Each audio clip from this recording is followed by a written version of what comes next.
ہر سال نئے اسلامی سال کے آغاز پر دنیا بھر کے مسلمانوں کی توجہ مکہ مکرمہ میں ہونے والی ایک اہم اور روح پرور روایت کی جانب مبذول ہو جاتی ہے، جب خانہ کعبہ کے غلاف، جسے کسوہ کہا جاتا ہے، کو تبدیل کیا جاتا ہے۔ سینکڑوں کلوگرام خالص ریشم، چاندی اور سونے کے دھاگوں سے تیار کیا جانے والا یہ سیاہ غلاف نہ صرف اسلامی فن تعمیر اور دستکاری کا شاہکار ہے، بلکہ صدیوں پر محیط ایک عظیم مذہبی روایت کی علامت بھی ہے۔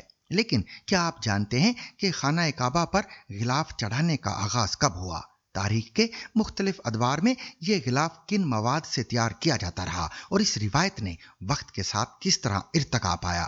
جانیے کسوہ کی دلچسپ تاریخ اور اس کی مذہبی اہمیت کرن فاطمہ اور فرقان الہی کی اس رپورٹ میں۔ نئے اسلامی سال کے آغاز یعنی یکم محرم کو سعودی عرب میں مکہ میں خانہ کعبہ کے خلاف کسوہ کو تبدیل کیا جاتا ہے۔ سینکڑوں کلوگرام ریشم، چاندی اور سنہری دھاگوں سے تیار کیا جانے والا خانہ کعبہ کا خلاف کئی دہائیوں سے ہر سال حج کے موقع پر تبدیل کیا جاتا تھا۔ تاہم 2022 میں سعودی حکومت کی جانب سے اس روایت کو نئے سال کے آغاز یعنی یکم محرم کو تبدیل کر دیا گیا۔ خانہ کعبہ پر غلاف چڑھانے کا آغاز کب ہوا؟ غلاف کعبہ کی تیاری کے آغاز کے متعلق مصدقہ معلومات تو موجود نہیں، تاہم متعدد تاریخی کتب کے مطابق تقریباً 1600 سال پہلے یمن کے بادشاہ طبع الحمیری نے پہلی بار کعبے پر غلاف چڑھایا تھا۔ الحمیری نے مکہ سے واپسی پر ایک موٹے کپڑے کو استعمال کرتے ہوئے غلاف کعبہ تیار کروایا۔ تاریخی کتب میں اس موٹے کپڑے کو کشف کا نام دیا گیا۔ اس کے بعد انہوں نے المافریہ کپڑے سے غلاف تیار کروایا اور اس مقصد کے لیے یمن کے ایک قدیم شہر میں بننے والا بہترین کپڑا استعمال کیا گیا۔ طبع الحمیری کے بعد کے ادوار میں غلاف کعبہ کے لیے مختلف کپڑے استعمال کیے گئے، جن میں چمڑے سے لے کر مصر کا قبطی کپڑا بھی شامل تھا۔ ماضی میں مصر سے تحفے کے طور پر ہر سال غلاف کعبہ بھجوایا جاتا تھا۔ اس دور میں جمال عبد الناصر حاکم تھے، لیکن 1962 میں جب غلاف کعبہ بندرگاہ پر پہنچا تو کافی دیر ہو گئی تھی۔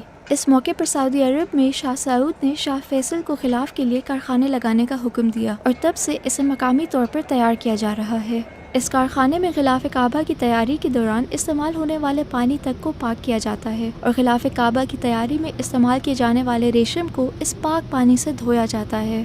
غلاف کعبہ کو جس ریشم سے تیار کیا جاتا ہے اس پر سنہری اور چاندی کے تاروں سے قرآنی آیات کندہ کی جاتی ہیں۔ غلاف کی تیاری میں استعمال کیا جانے والا ریشم اٹلی، جبکہ سنہری اور چاندی کی تاریں جرمنی سے آتی ہیں۔ اٹلی سے لائے جانے والے ریشمی دھاگے اعلیٰ معیار کی گریڈ A5 کے ہوتے ہیں اور ان کی موٹائی 3 ملی میٹر ہوتی ہے۔ ایک ریشم کا دھاگا متعدد ٹیسٹ پاس کرتا ہے۔ ریشم کو سیاہ اور سبز رنگوں میں رنگا جاتا ہے اور غلاف کی تیاری کے دوران خصوصی کیمیکلز بھی استعمال کیے جاتے ہیں۔ اس غلاف کی تیاری پر لاگت کا تخمینہ لگ بھگ 2 کروڑ سعودی ریال ہے۔ غلاف کعبہ کی تیاری کے لیے قائم کردہ کسوہ کارخانے میں 200 ماہرین اور منتظمین کام کرتے ہیں اور ان تمام کا تعلق سعودی عرب سے ہی ہے۔